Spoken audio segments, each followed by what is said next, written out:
Bonjour à tous, aujourd'hui je vais vous parler du Lauropétalum. Lauropétalum, alors c'est quelque chose qui devient assez courant maintenant parce qu'on en voit de plus en plus fréquemment dans les jardins. Pour plein de raisons, c'est un petit arbuste assez léger, c'est pas quelque chose qui va devenir énorme. On est plutôt sur un développement aux alentours des 1,50 m de haut. Petit arbuste à croissance relativement tranquille, mais l'avantage c'est qu'il pousse aussi bien au soleil qu'à l'ombre, il fleurit aussi bien au soleil qu'à l'ombre, et il va pas demander un soin non plus extraordinaire. Et on va le classer dans la catégorie des semi-persistants quand même, parce que si l'hiver est un petit peu froid, il va déplumer un petit peu pendant l'hiver, faut pas s'affoler, c'est normal. Dès que la belle saison revient, il va vite se remplumer et refaire de la feuille facilement. Ce qui est assez original, voilà, c'est son port assez léger, assez aérien.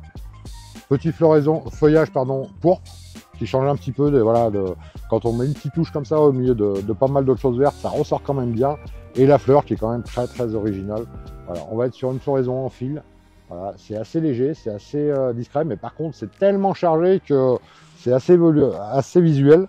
Grosse floraison de printemps qui va remonter à la fleur 2-3 fois dans l'été jusqu'à l'hiver en fonction des chaleurs qu'il va faire.